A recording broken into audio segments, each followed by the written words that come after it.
Today I shall be talking more about Natya Shastra. So today's lecture will be devoted on Bharata Muni's Natya Shastra. For this discussion, I shall first begin with the structure of the entire book Natya Shastra that has been translated by Manmohan Ghosh from the classical Sanskrit. So we have different sections in the Natya Shastra, and I shall be talking about those different sections of Natya Shastra. And first, I will just draw your attention to the different aspects on which Natya Shastra is written. So the first opening chapter of this Natya Shastra begins with a formal salutation. Okay, formal salutation. It is addressed to Lord Shiva, and then the origin that I was talking about, the origin of drama, how this originated, and why this fifth Veda was required. It also contains the questions raised by the sages and the answers given by Bharata Muni. So Natya Veda and Bharata's 100 son, their entire story is described. Even the names of the 100 sons are mentioned there.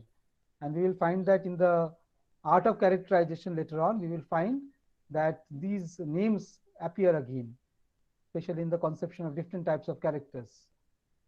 So it talks about the performance that begins with three styles, different types of styles. The Kaishiki style, the Apsaras who are practicing the Kaishiki style. The name of the Apsaras are also mentioned. And then we have Swati and Narada engaged to help Brahma. The banner festival of Indra and the first production of play.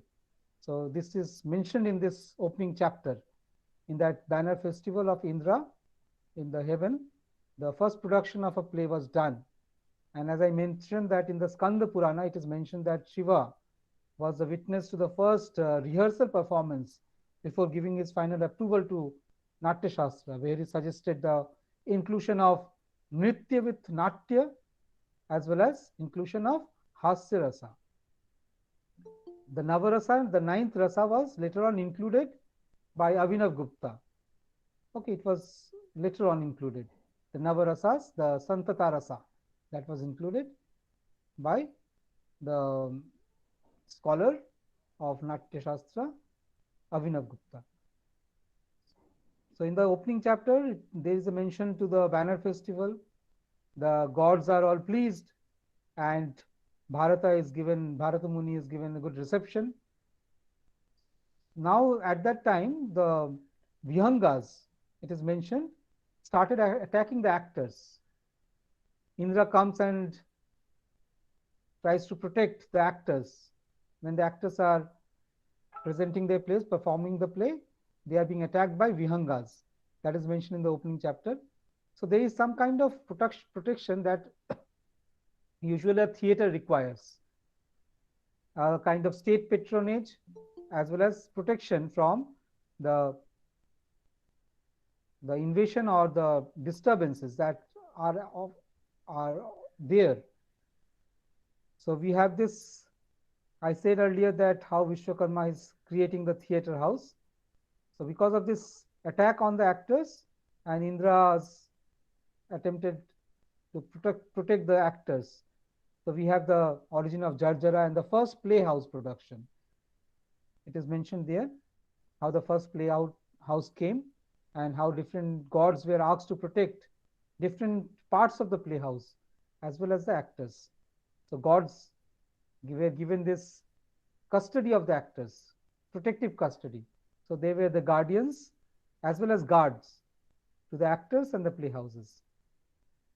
So Brahma gradually pacifies the Vihangas, and later on Vihangas were also included in the entire scope of dramaturgy. The characteristics of drama mentioned in this opening chapter, and then I said that the drama, Sanskrit drama especially, originated from the rituals. So it also talks about the ritualistic offerings, the worship that is done on the stage. The puja is offered to the gods on the stage. Chapter 2 talks about the description of the playhouse. There are more than 6,000 slokas, and 36 chapters are there in Bharat Muni's. Today's my talks will be just to give you a short summary of all the chapters that are there in Bharat Muni's Natya Shastra. So chapter 2 talks about the description of the playhouse. It mentions three types of playhouses that I talked about, the three sizes that are there. So first I said that for drama that comes very close to the Yagnik performance, where the actors as well as the participants, they are all included in the same performance space. Then the second one is divided into two parts, one for the actors, one for the audience. The third is divided into two parts again, but the smaller for the actors and the larger for the audience. This is called public theatre. The first one can be regarded as a communal theatre or say Yagnik theatre. The second was regarded as court theatre, usually performed in the courts. And the third one can be regarded as the public theatre. So three types of theatre developed. Even in the development of the English drama, we will find the development of theatre along almost these lines. One was the ritual theatre, the second was the court theatre, and the third was the public theatre. So in classical Indian dramaturgy also, we have this classification of theatre houses according to the performance. It talks about the selection of a suitable site for the performance, and it discourages the creation of large playhouses. We know in the ancient time the acoustic system was not there, so the actors had to communicate directly to the audience, and this communication was possible only with the help of the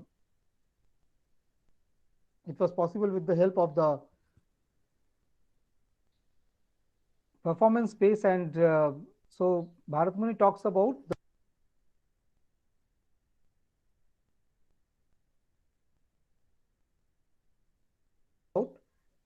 the performance of the play. Bharat Muni talks about the performance of the play in a confined area, not a large area, especially meant for the private performances.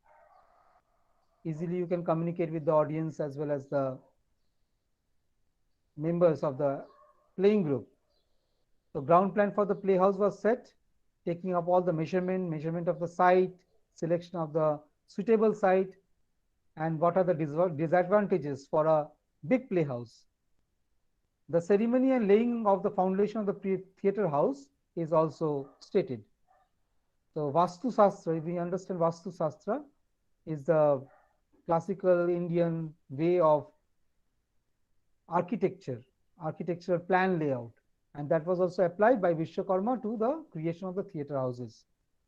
Then the rising of the pillars of the playhouse, the matta varanis of the playhouse, the stage, okay, how these are to be made, okay, the background, how that has to be set, any kind of decorative work that has to be done on the stage, everything is detailed with the help of verses, slokas. All these are detailed.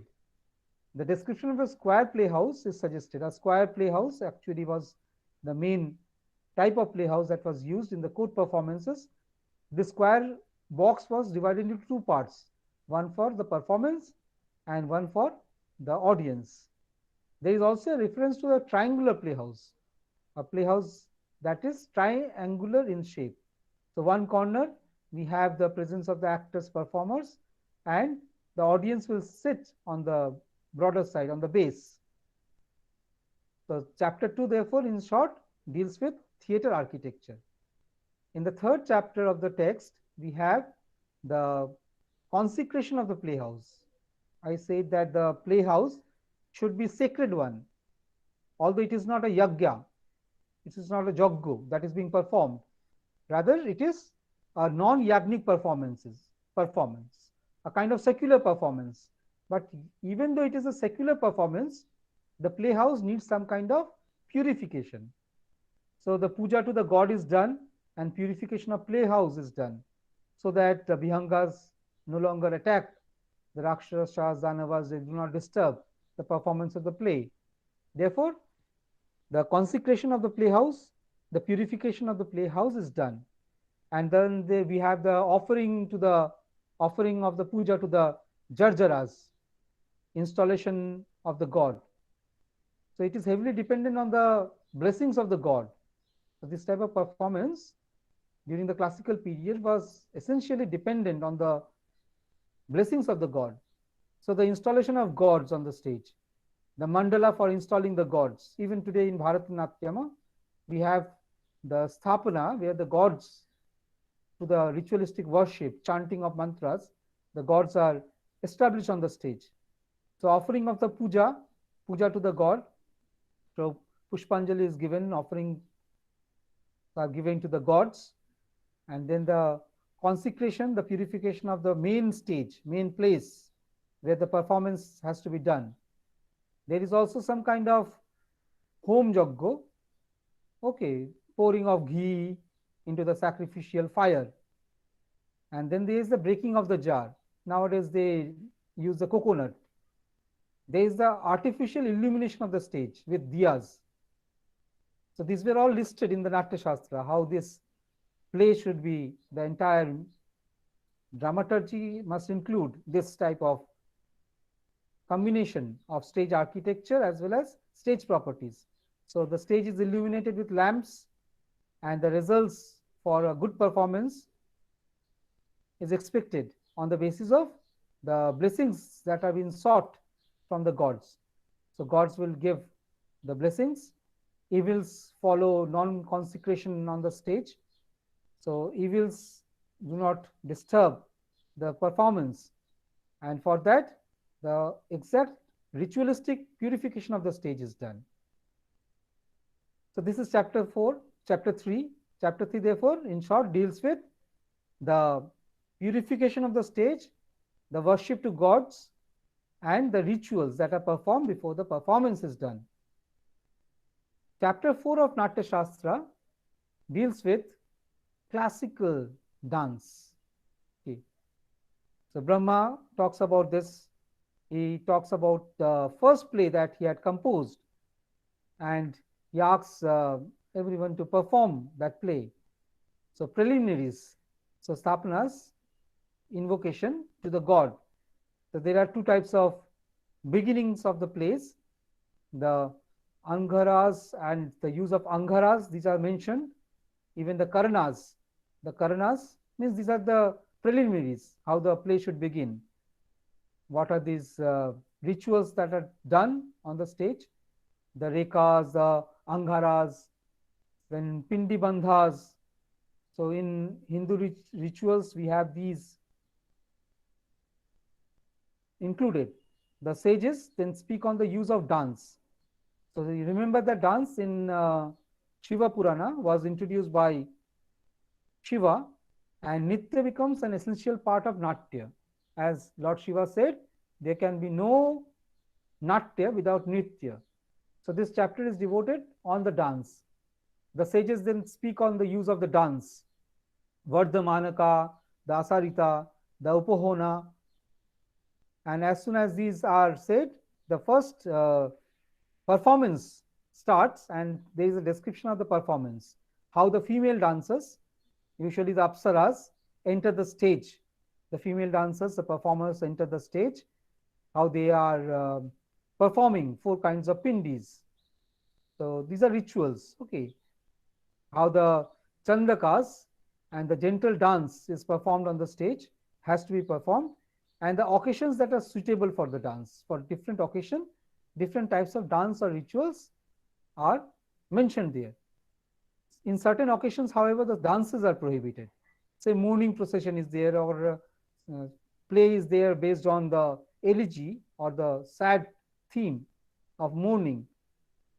Although classical Sanskrit drama did not depict death on the stage, and tragedy was not something that is supported, because the rasas, the theory of rasa is anti-tragedy.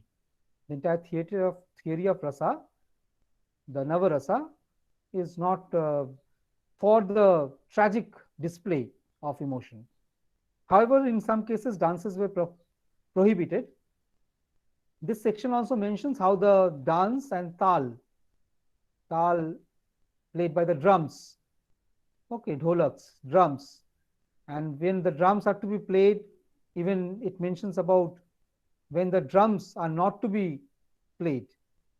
These are all mentioned. So we have the preliminaries of the play. So chapter 4 therefore deals with the entire creation of the dance form, which type of dance forms are to be included in the opening section, how the dancers will enter the stage, that is there. So in Abhigyanam Shakuntalam or in Shudraka's Mritchikatika, we will find in the opening section there's an elaborate use of the dance and rituals offering to the god. These are all mentioned in details. So that is called the exposition of the classical drama. So classical drama has an exposition section where these are done. And after the exposition, the play begins. So in responding to the questions raised by the sages, Bharata Muni answers and defines the preliminaries of the stage of the plays. Parts of the preliminaries he talks about that. Pratyahara, Avartanja, Arambha, how the play should begin, the Arambha and Asrava. These are different components of the play. So a play must have some parts. It should have a beginning, a middle, and an end. In Sanskrit drama also, this is clearly laid down. Every play is a structured performance, and this structured performance has component parts, a beginning, a middle, and an end, and everything is tied together very closely. Necessary and probable actions are joined, and this type of definition almost is closer to Aristotle's definition of drama as specified in the work called Poetics. Poetics is a 4th century BC work, and this Natya Shastra is also supposed to be written, composed during that time. So this Asarita and the application of song that are also mentioned.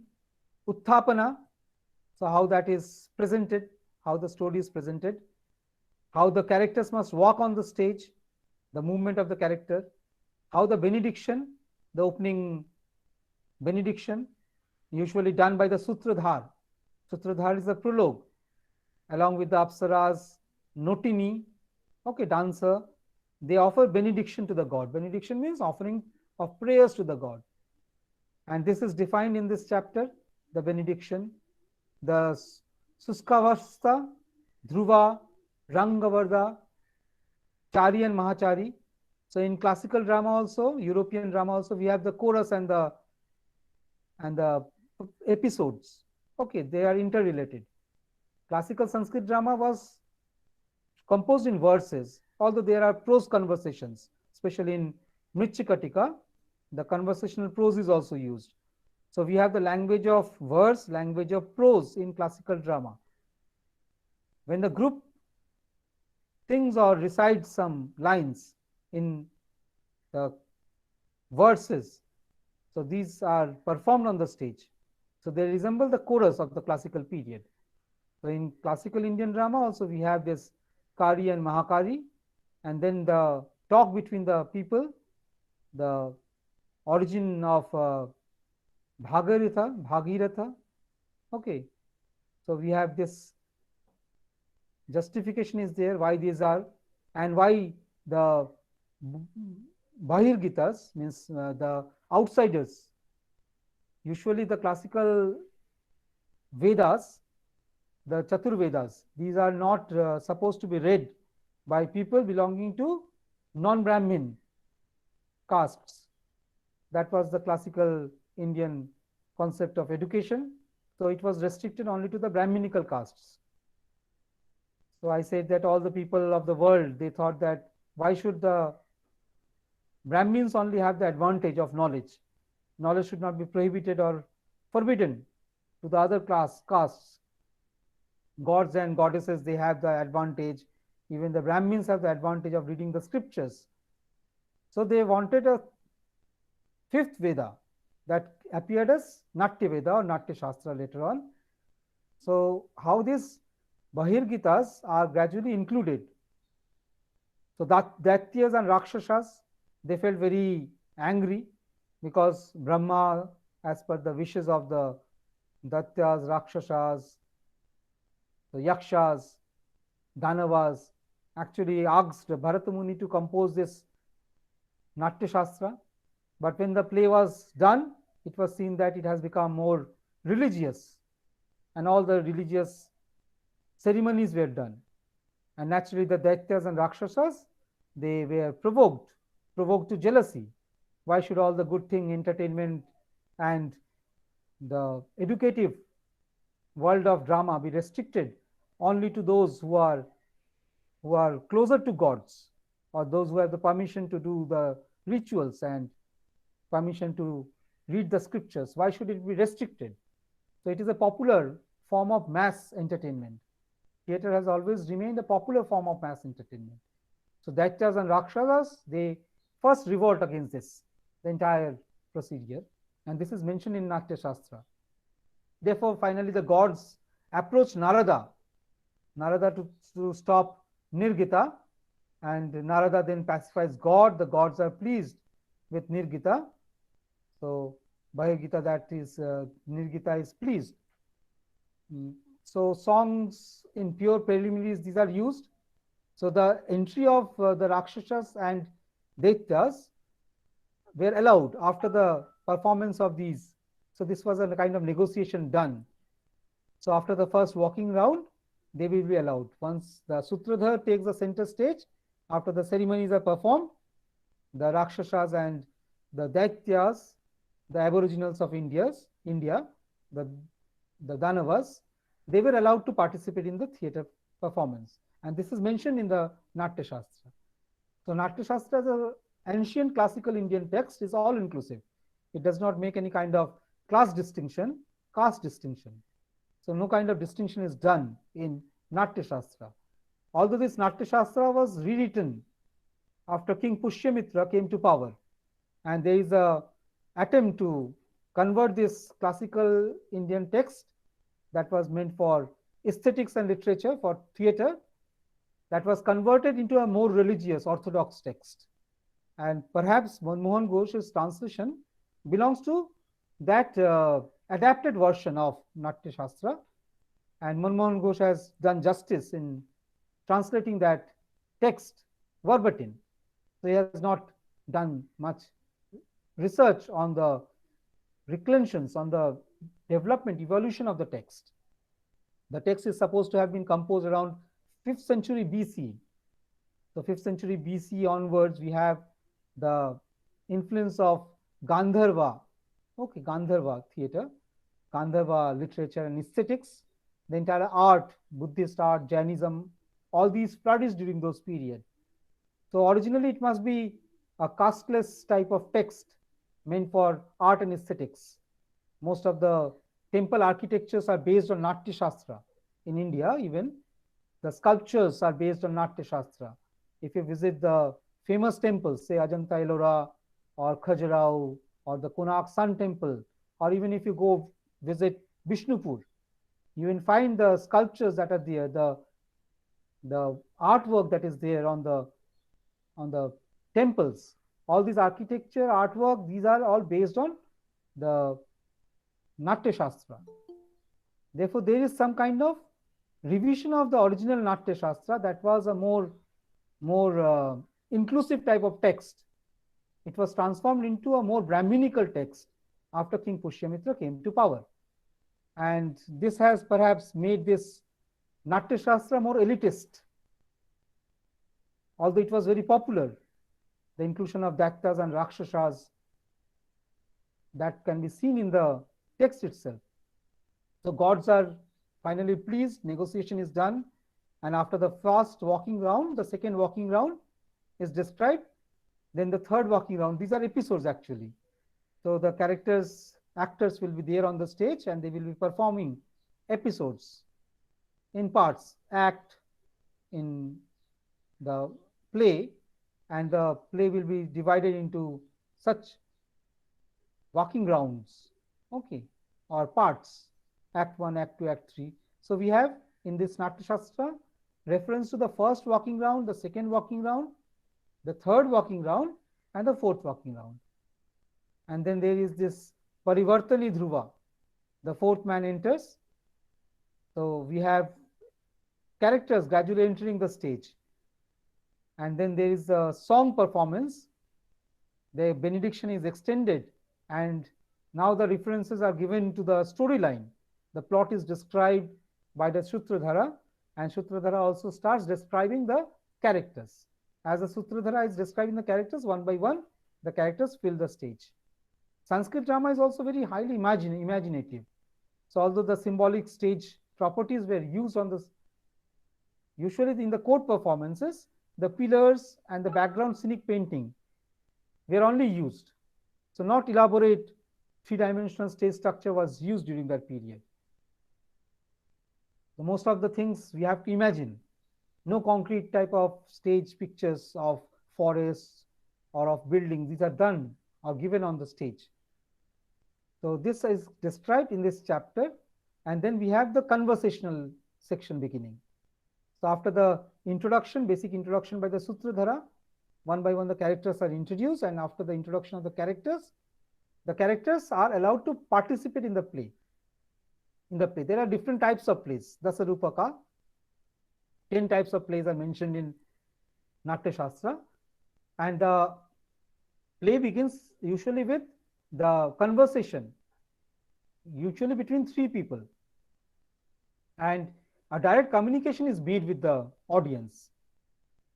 Sanskrit drama is different from the classical drama because in this type of drama, classical European drama is different from classical Sanskrit drama or Indian drama, because in classical Sanskrit drama there is this scope for conversation among the actors on the stage as well as with the audience.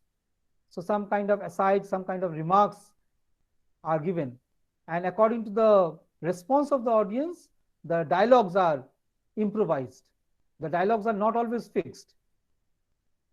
The slokas are there, they are well written, the dialogues are well written, but in between the dialogue there are several fillers, and usually the Vidushaka or the Sutradhara, they fill in the blanks in between the slokas or in between the composed verses.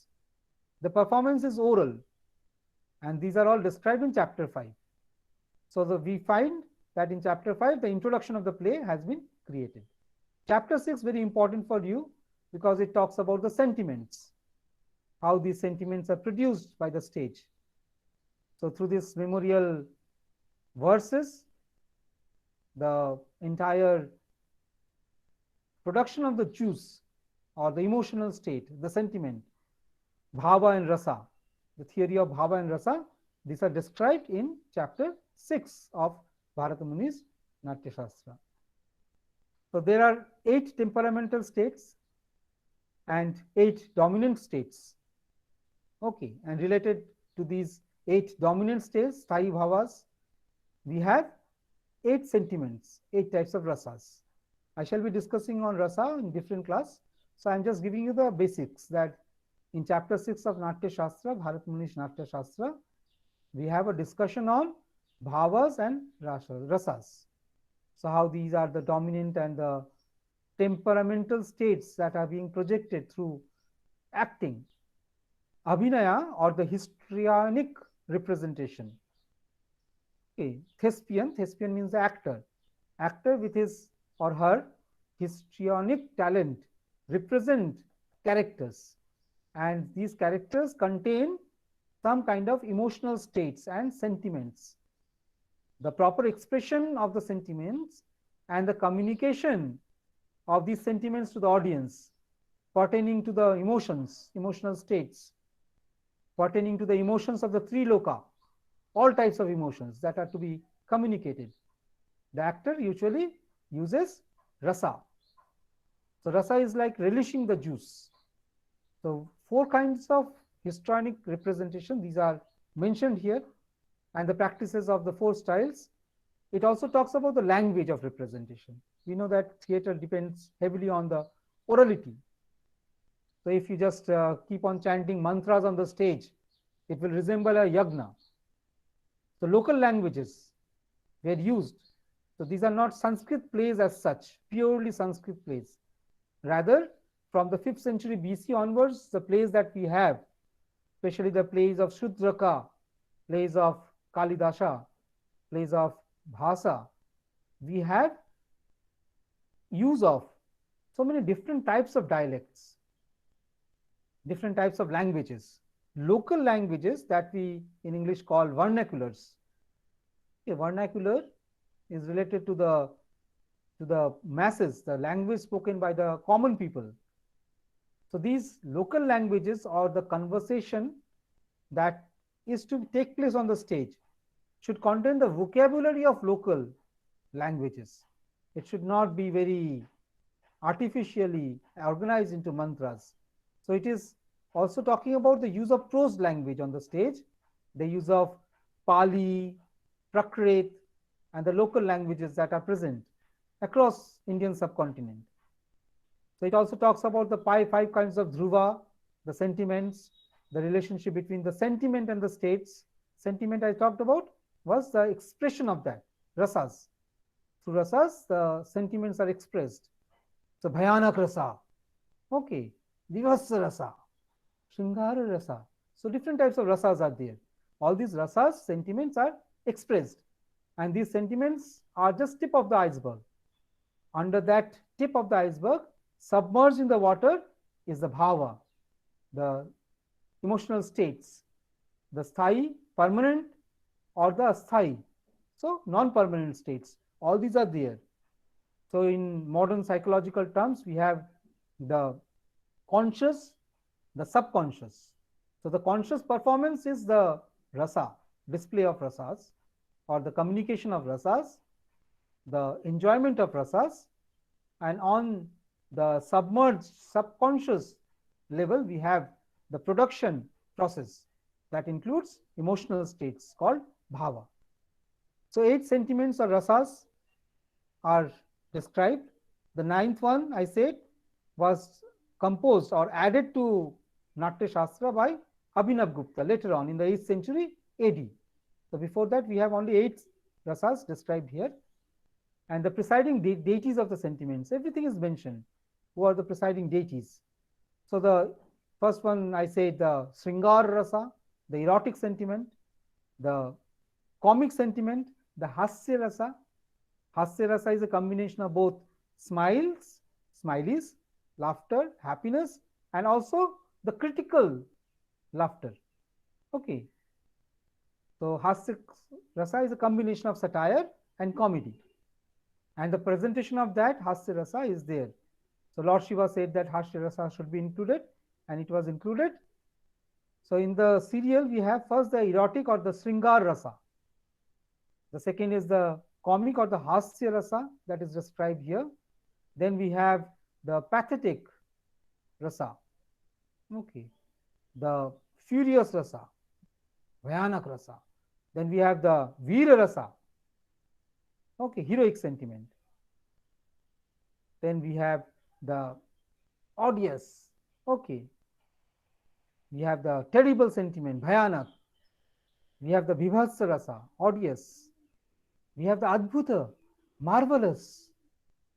All these are described in detail in chapter 6. So we will devote a special lecture on discussion on the 6th chapter of Natya Shastra in order to understand Bhava and Rasa. So even the sub-classification of these rasas and bhavas, these are stated. For example, we have the 3 kinds of the erotic, comic, and the terrible. And these 3 kinds of rasas contribute to the representation. 3 kinds of pathetic sentiments are there.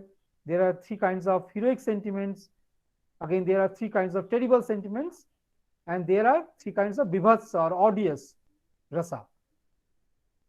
Even there are 3 types of adbhuta rasa. All these are given in detail in chapter 6 of Bharata Muni's Natya Shastra.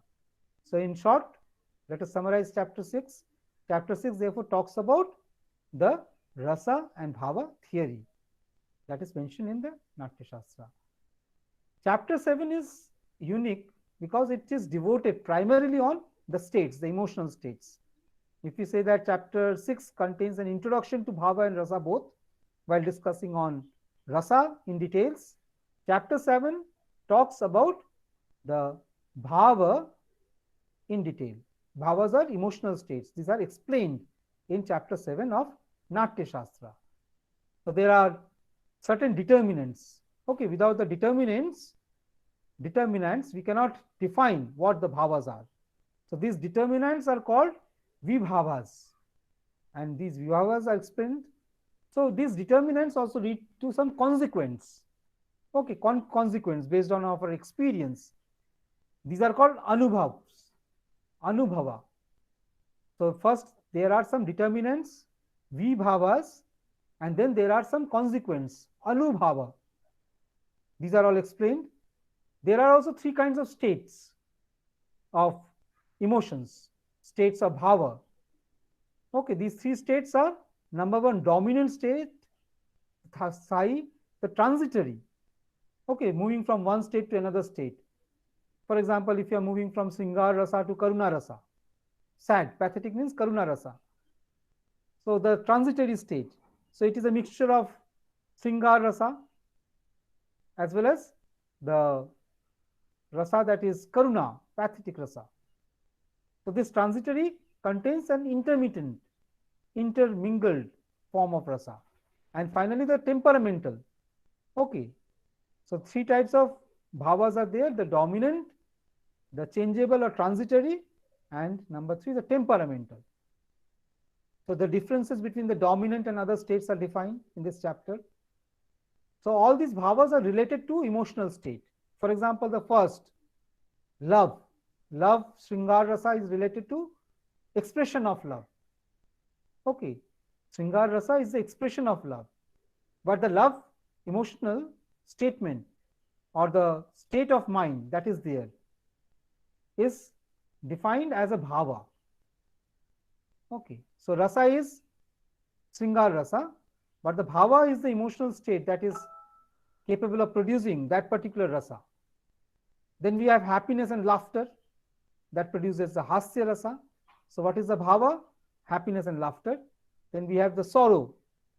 Okay, and because of sorrow, the rasa that is produced is karuna. Sorrow is the emotional state. Then we can become very angry. When we are very angry or wrathful, that is our emotional state. So with this, there is the rasa. Okay, and when a person is full of energy, so what type of rasa will be performed by that person? The person will exhibit emotional state that is very close to vira rasa. Vira rasa. Similarly, if someone is afraid of something, what type of rasa will be produced? It will be the fear, bhayanak. So emotion that is there, the emotion of fear. Similarly, the emotion of disgust, if someone is disgustful of something. So what is the rasa? Bibhasa rasa. So if you see something very odious or disgusting, you express that through your emotional state, through your expression, physical, emotional, facial gesture. So that is called rasa. And the emotion that produces that particular rasa, that emotion is the emotion of disgust. Similarly, if you see something, astonished by something, you are transported into an emotional state of astonishment. So what will be the rasa? Adbhuta rasa.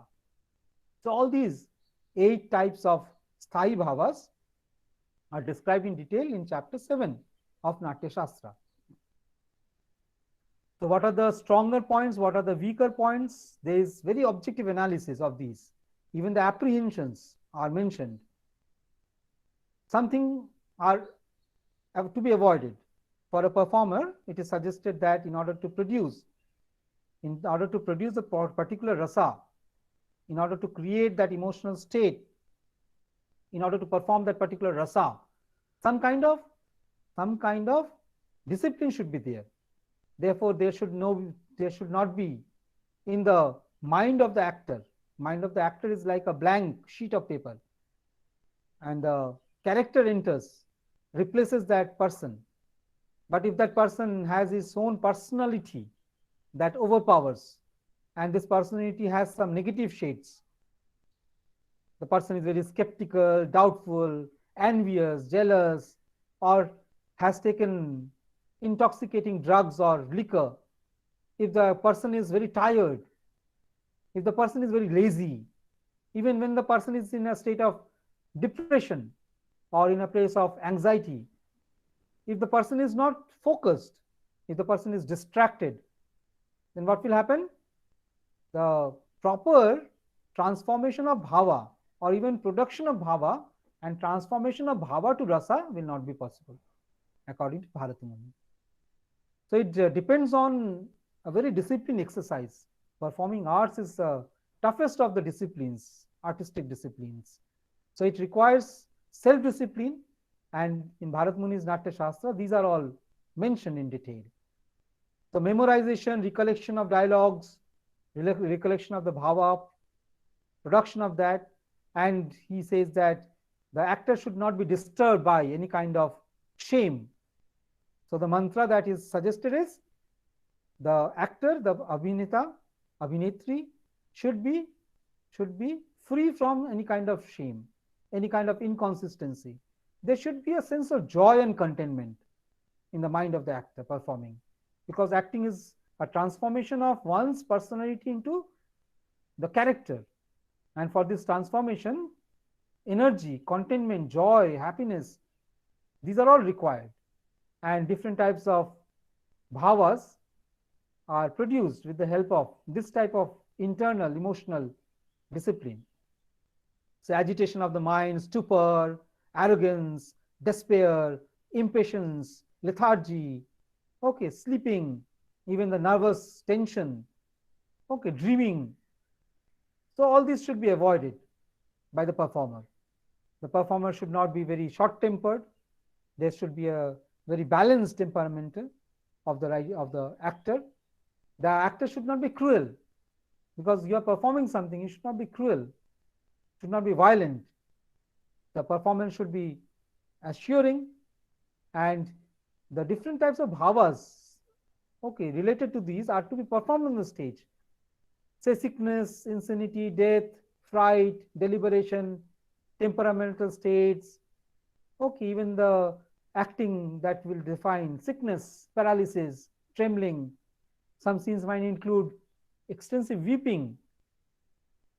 Even the facial colors are to be changed. Voice modulation has to be done according to the bhava. And even some scenes require fainting scenes. So war scenes are there. So these representation of temperamental states on the stage, transitory and temperamental states on the stage, with a proper expression through rasas, according to Bharata Muni, requires the disciplined, rigorous practice on the part of the actors. So it is a training manual for the actors who are planning to become performers. Chapter 8 talks about the mudras for abhinaya. Okay, gestures of minor limbs. By minor limbs, in Natya Shastra, it means the hands, the fingers, okay, even the toes. So we have the gestures of the minor limbs all described in chapter 8 of Natya Shastra. So Bharata gives answers to the questions raised by the Seja. The same structure is there. So the meaning or the definition of abhinaya, the 4 kinds of abhinaya, these are all mentioned.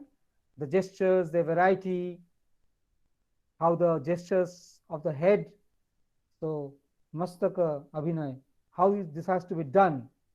There are 36 glances, okay, to express the sentiment. Although Navarasa has only 9 glances, 9 gestures to represent Navarasa, in this particular chapter, while giving the training to the actors, Bharata Muni is giving the description of the movements of the minor limbs, the facial muscles, the facial gestures, and he has mentioned 36 types of glances just with the eyes. The 36 types of glances are mentioned. The glances are to express different types of sentiments. These sentiments are also listed there. The glances to express the sentiments, to express dominant states, sahi bhavas. So every glance will, just with the expression of the eye, you can express the navarasas, nava sthai bhavas, 8 types of sthai bhavas you can express. The glances are to express even the transitory states. Use of glances to express the transitory states, these are all mentioned. The movement of the eyeballs, these are all mentioned in the Natya Shastra, how the actor should have control over the eyeballs. So we have in Kuchipudi dance, in Bharatanatyam, so Mohiniyattam, the excellent use of the eyeballs in the dance forms. So the use of eyeballs, these are defined, explained. Even additional glances are there. Even the eyebrows and the eyelids. Okay, how the eyelids are to be moved, how the eyebrows are to be moved according to the mudras that the actors are taking. So use of eyebrows, the use of nose, use of cheeks, use of the lower lip. Okay, the chin, how the chin has to be moved. The mouth, how that has to be used for delivering the dialogues and abhinaya. Even the color of the face. So it is the painted face that appears on the stage in classical drama. So the color of the face and use of the color of the face, the artificial decoration that is done on the face, that is also described. Nowadays we say that this is makeup. In modern terminology, it talks about makeup. So Natya Shastra also defines different colors that are to be used for the makeup. How the neck has to be decorated, description of neck, even the neck has a definite purpose. Gestures are performed with the help of neck. Chapter 9 talks about the gestures of hands. Okay, 67 gestures of hand are listed, and these gestures of single hand, gestures of combined hand, general rules are defined regarding the use of hand gestures. So the movement of hand is also controlled, highly prescribed by Natya Shastra, because every movement has some symbolic meaning. So if you even see, say, Kathakali without the recital, just with the acting, you can understand what the narrative is about. So it is a kind of artistic representation of the narrative through gestures. The story is told with the help of gestures. Different movements of the hand gestures are defined.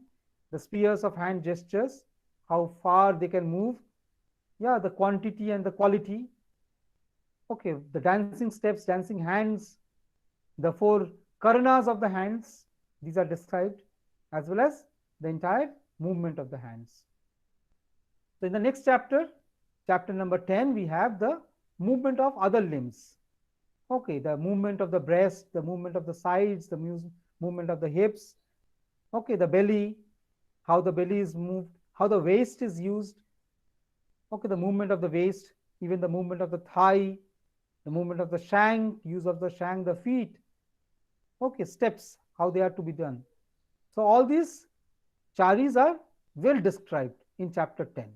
So again, it is a manual that an actor must learn in order to perform in a play that is composed on the basis of Natya Shastra. In chapter 11, the chari movements are described. The use of all the charis, 32 charis are described. The earthly charis, the aerial charis, means the movement of the body that will replicate as if the person is flying in the sky or not, as if the person is walking or running on the earth. So even the sthanas are defined through the movement.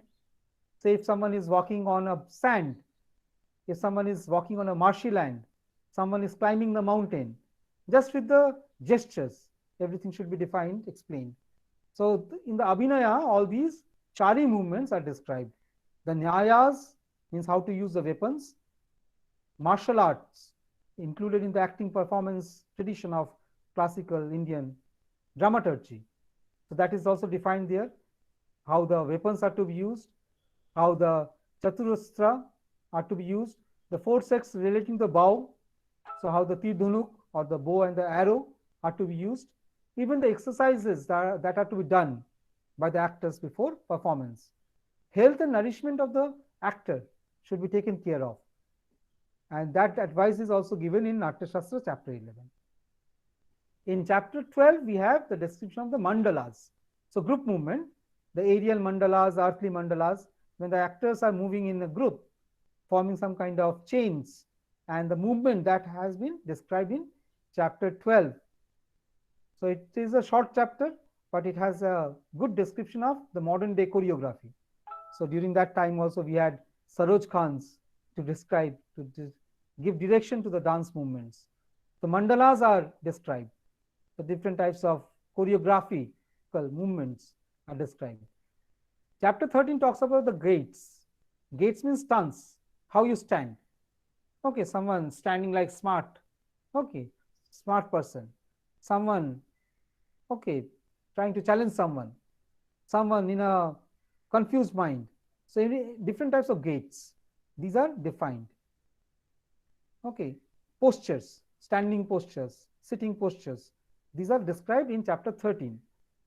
At the time of entrance, the dramatis persona, what type of gait should be used by that character, the posture for superior and middling character at the entrance, ordinary people. So it was a class-based society. So Raja will enter like Raja and Praja will enter like Praja. So postures are well defined, how they should appear on the stage. They should look like reality. And therefore these styles or these gestures or gaits are well defined. The tempo of the gait, okay, the speed, the natural gaits, the gait of the king, the gait under social conditions, okay, the tempo and the special conditions that are related to the gaits. So gaits are also related to the navarasas. Okay, how with the help of the gait, the rasas are to be performed. So in the classical dancing forms, we have this gait or stance, the posture that the dancer or an actor takes while performing some kind of rasa, communicating that particular sentiment to the audience. So that is also defined here. Say if some person is very angry, someone is very shocked, someone wants to present heroic stance. So gaits are all different, and these gaits are described. If someone is very sad, pathetic, so naturally the pathos will be expressed to the gait. And this gait mechanics is related to the ascetics and the secretarians. So different types of characters, people drawn from different types of life or vocations, they have different types of gaits. Say a charioteer, a soldier, a farmer, a wheel maker, a potter, they have different types of gait. Just by looking at the gait, say a thief has a different type of gait. Just by looking at the gait of the character on the stage, you can understand what type of character is that person. So that has to be incorporated in the acting. If someone is Don, so Don must walk like a Don. Okay. If someone is a con man, move like a con man. Therefore, the gait should be like that. If someone is a comic character, so the gait should also be like that, of an entertainer, of a clown. Say the gait of a riding a horse. Real horses were not brought on the stage, but you have to show that someone is riding on a horse. So with a proper gait defined by the Natya Shastra, one can show that a person is riding a horse, traveling by a boat, okay, or on a chariot he is sitting. Similarly, the gait of the characters like serpent, snake. So in Indian dramatic tradition or performance tradition, we have the presence of snakes. Okay, snakes are dominant, nagas dominate. So Manasha, Mongol, Kabbo, everything revolves around the concept of nagas. So on the stage, when the nagas appear, they have a different type of gait. Similarly, a parasite, a villain character, okay, a Narada-like character, whoever appears on the stage, say intoxicated person, when he appears on the stage, who cannot just stand straight, someone who is drunk, different type of gait should be used in case of a lunatic person. If a person is a lame, okay, cripple, physically challenged. If someone is dwarf, that person has a different type of gait. The joker has a different gait. The sakaras or the entertainers, they have different gait. Lowly persons, the servant characters, the nature tribes, okay, even the gait of birds. So lion, when lion moves, bears, monkeys. In classical drama, we have the presence of personified animals. Okay, even the plants and trees also are presented to actors. So gaits of birds, gaits of lion, bears, monkey, even the walking postures of women, gait of women. So we have now a kind of gendering that is there in Natya Shastra. Before this, perhaps the gendering was not there in the normal ordinary social life. But as performance became more rigid, it became a part of court entertainment. So it tried to give some kind of entertainment to the audience. Gradually, we find that the graded inequality developed on the stage, as well as gender distinctions developed on the stage. And it was the stage, it was Natya Shastra that actually introduced different type of movements for the female. So Apsara like movement means walking posture for women. These are all described in Natya Shastra. How a woman should stand. Okay, young woman, how she should stand. The gait of an aged woman. Handmaids, half women, so half children, sorry, children. Even the gait of a transgender, gait of a hermaphrodite. Okay, the posture of a person belonging to the third gender. Okay, other genders.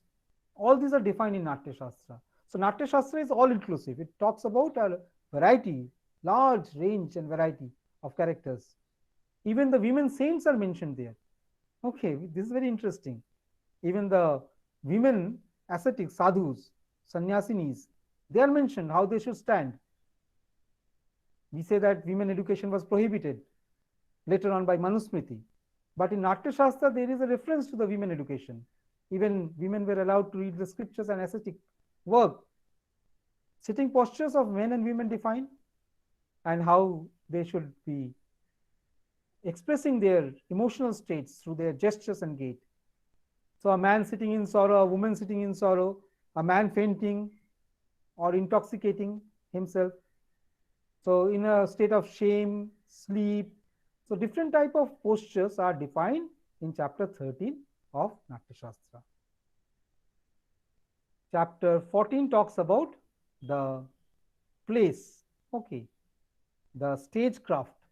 Stage is a space where the performance takes place, no? So that rectangular or the square-like space or circular space where the performance is done has certain zones. So chapter 14 talks about the internal, okay, place structure, internal structure or arrangement of the space, performance space. It talks about the arrangement of drums, how the drums are to be arranged in order, what are the zonal divisions, how these are to be ascertained. Okay, the 4 locations of the stage. I referred to those 4 locations last day. These 4 locations according to the directions, Uttar, Paschim, okay, Dakshin, Purab. So like that, north, east, west, south. So east of the stage, from the east of the stage we have the Suryodaya. So light source is coming. The rule of exit, from which portion of the stage our character should exit. So even the space that is to be occupied by the main characters, by the minor characters. Say if the king is there, king cannot stand in the corner of a room of that space. So he takes the center stage, or the queen takes the center stage, while the praja or the ordinary ministers, they take the side stage, side space. So distance is also suggested. Distance, long distance, small distance with the help of gestures, and the space movement, the movement of the gods and the demigods, the movement of men in entire Bharatavarsha. So different types of movements are described here in the space. Even the time is mentioned. What is the duration of the time, the event in an act? One act should really follow the real time according to Natya Shastra. So one act, a particular act that shows an action, should follow the real time. It should not cross that real time. Say if someone is waiting for 2 hours and that is shown on the stage just for 1 minute, that will not do. You move on to the next act. Okay, different parts of time can be shown in different acts, but every act should have a unity of time. So the local usages, these are mentioned here. Dakshinatya, local uses, okay, a form of local usage. So the local languages, Natya Shastra mentions different types of languages. Indian subcontinent at that time had different types of local languages. Okay, these local languages are mentioned and these local languages are used. Even the movement of the characters are different and these are mentioned. So Dakshinatya local usage, Avanti local usage, Odra Magadhi local usage, Panchala Madhyama local usage, all these are mentioned. The fourfold entrance in observing the local usage, the customs that are described in this. Two general types of plays. I talked about these two general types of plays.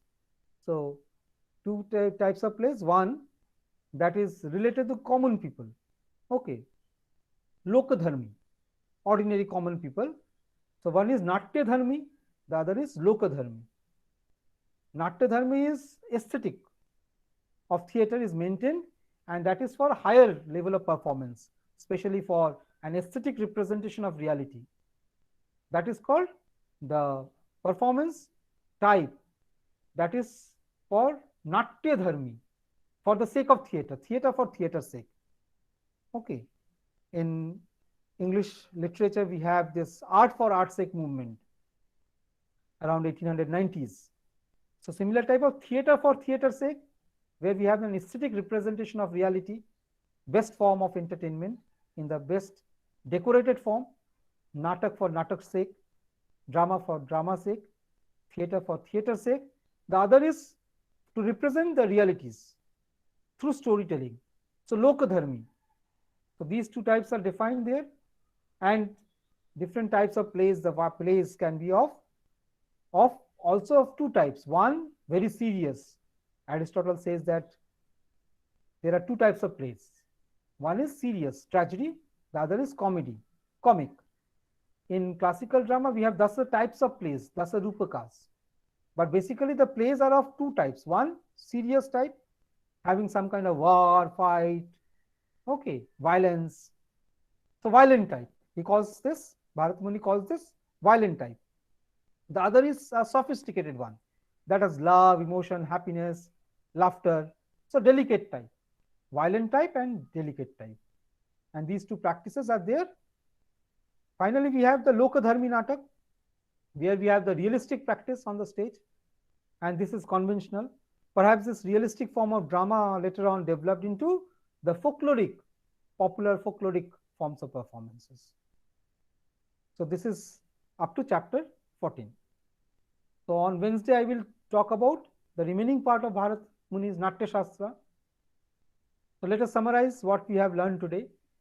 We have learned that Bharat Muni's Natya Shastra is a seminal text, okay, first text in representing the theory of drama, theory of performance in a very structured manner. Okay, although we have a larger Natya Veda before it, but as because that work is not extant.